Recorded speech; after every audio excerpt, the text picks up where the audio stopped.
We're going to continue with our series of TED Talks this month, and today the talk is by Muhammed Sajjad Tharoo, and he'll be speaking about diseases of old age, the elephant in the room. Please welcome him with salawat ala Muhammad wa ala Muhammad.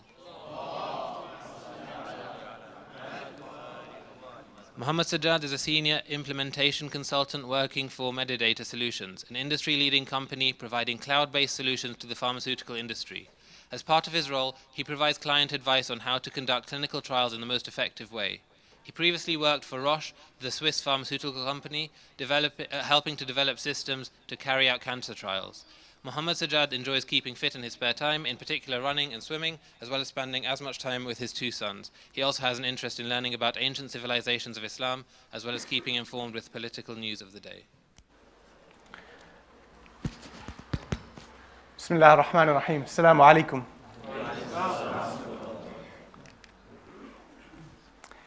This is my world. No, I'm not a doctor. And no, I don't work in a hospital. However, I help pharmaceutical companies conduct clinical trials. And we try to help them in the smartest and most efficient way possible.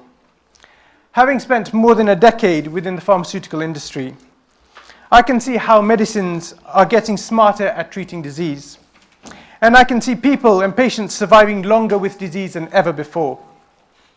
As our knowledge about good health improves, and people change their lifestyles by eating more healthily and exercising, this population today is going to live longer than ever before. As a result, they will be more likely to suffer from the diseases and the symptoms of old age, such as dementia, heart disease, osteoporosis and arthritis, with cancer and diabetes being the biggest killers in old age.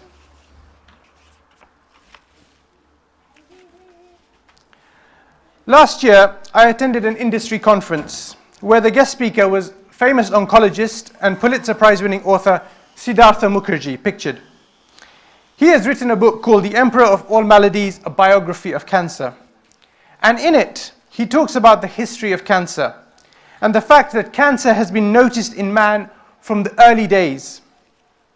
He argues that the idea of cancer disappearing is a total myth. But instead, the mutations that result in cancer are a natural phenomenon based on the fact that at its heart, a cancer cell is a highly successful cell. And we have relied on this highly successful cell principle to develop from stem cells into the human beings that we are today. The take-home message that I got from that lecture was that certain diseases are here to stay, and our focus should be on reducing the chance of getting those diseases, as well as reducing the chances of getting the full exhibit of those diseases if we do get them. Like many of you here, I have a personal connection with family who have suffered with disease in their old age. On the left-hand side is my late grandmother's brother, Hussein Tharoo, who is a diabetes sufferer and has developed gangrene as a result. This subsequently required amputation of his leg. Although he lives in Mombasa, he has found it very challenging living with his condition, especially when it comes to mobility.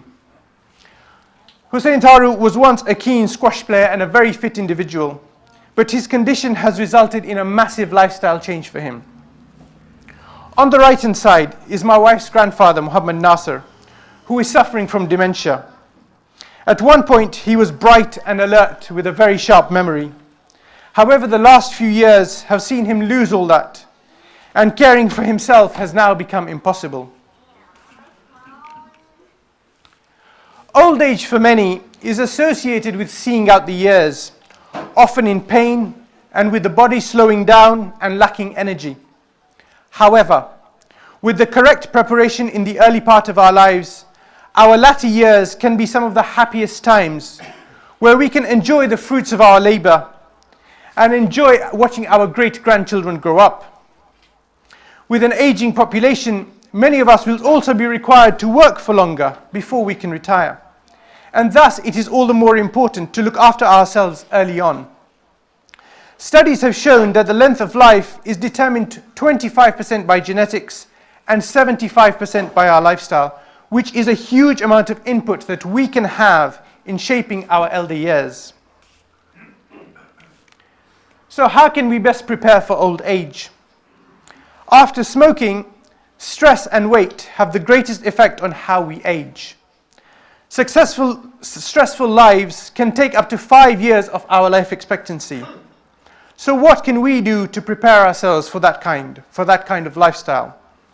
Diet and exercise are the two most common areas.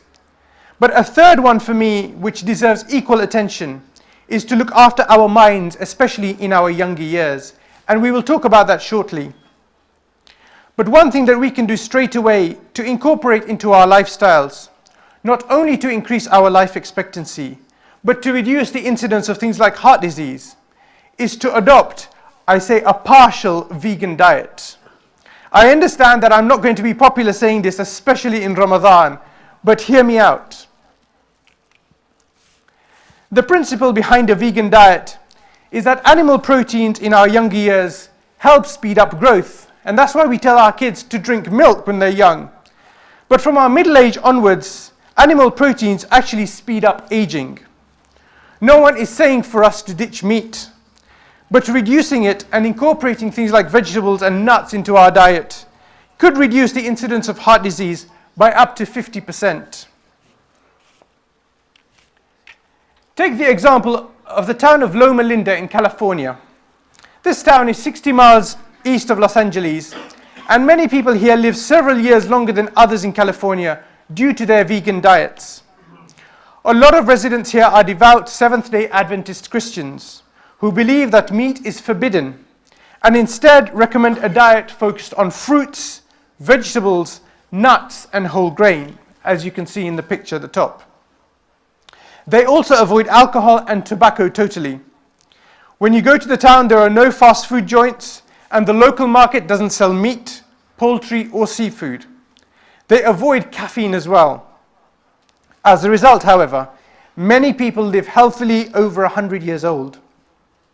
And one person pictured in the bottom right, if we can see that slide, his name is Dr. Ellsworth Wareham, and he practiced as a surgeon in the United States until the age of 95.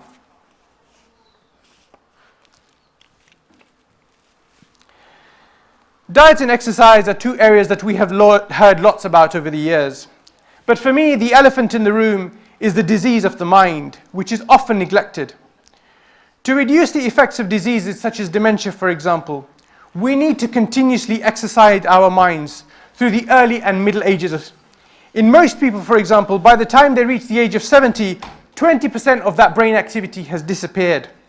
But only 25% of this loss is actually genetic. 75% of this brain activity loss is actually due to our own lifestyles.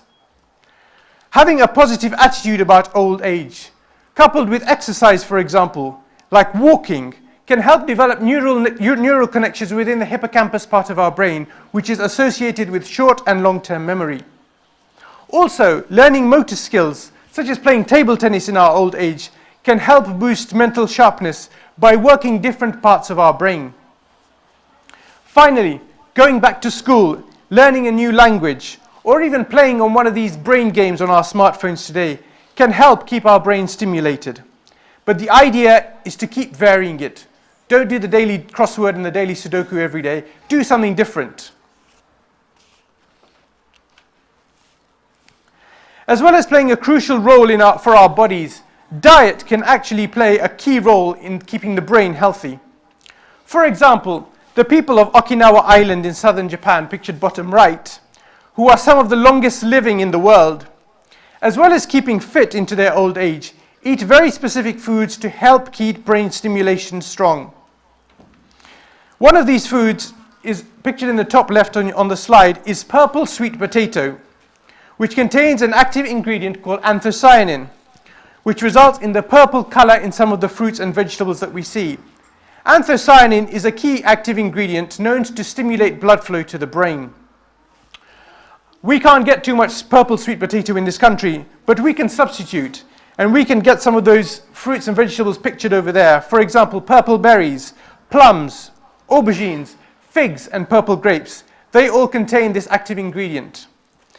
The people of Okinawa don't even go to the gym or run, but instead they practice things like Tai Chi and gardening, which helps to reduce the stress in their lives.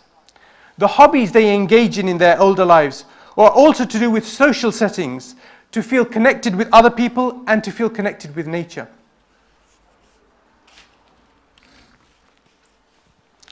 We have discussed how best to prepare our bodies and minds for old age. But what can we do for our elder generation today? The Salam Center, for example, is a great vision for the Muslim and wider community here in Harrow. But how about we start developing a similar vision for our elders? As people live longer with various health conditions, many are unable to look after themselves, and we should look to fill that void for them. Instead of our elders going to various homes where the surroundings may be unfamiliar, they can often feel lonely and out of place. Let us start a conversation about how we can best look after our elders within the confines of an Islamic structure. Wassalamu alaikum wa rahmatullahi wa barakatuh.